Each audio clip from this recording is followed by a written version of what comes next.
You work hard. You follow the rules. You do everything you were told would lead to a good life. But somehow, it still feels harder than it should. You look at your paycheck, you look at your expenses, and the math never works out. Your parents managed to buy a house, raise a family, save money.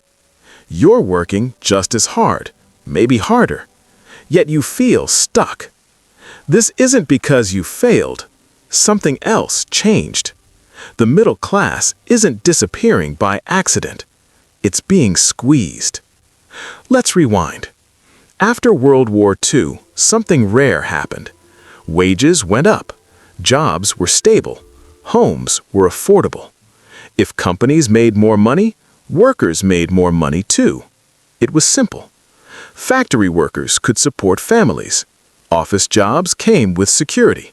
College didn't trap people in debt. This is when the middle class grew.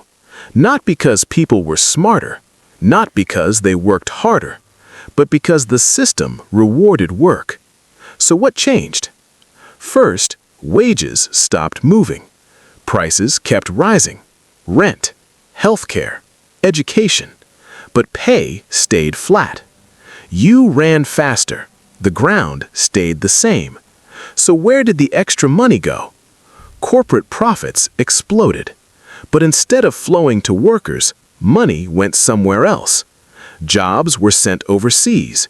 Machines replaced people. Executives got paid more.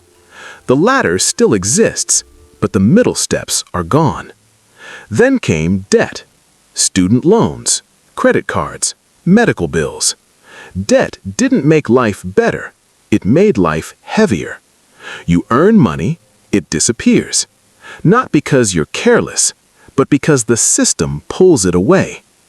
And here's the quiet lie. You're told productivity is rising, that workers are doing more than ever. That's true. But wages didn't rise with productivity. Someone else took the difference. Now zoom out. This isn't random. It's not bad luck. It's policy. Tax rules reward assets, not wages. Housing rewards owners, not renters. Education rewards debt, not learning. The middle class sits in the worst position. Too rich for help, too poor to invest. The top rises, the bottom gets support. The middle pays for both. That's the squeeze. Once you see it, things make sense. Why effort doesn't equal progress. Why stress feels constant. Why standing still feels exhausting. This was designed. Here's the most important part. The middle class didn't fail. The rules changed. Understanding this matters. Because once you stop blaming yourself, you start asking better questions. Who benefits? Who pays? And why? If this video helped you understand your life a little better, like it. Subscribe for more simple explanations about money, power, and the systems around us. Because the first step to surviving the game is knowing how it's played.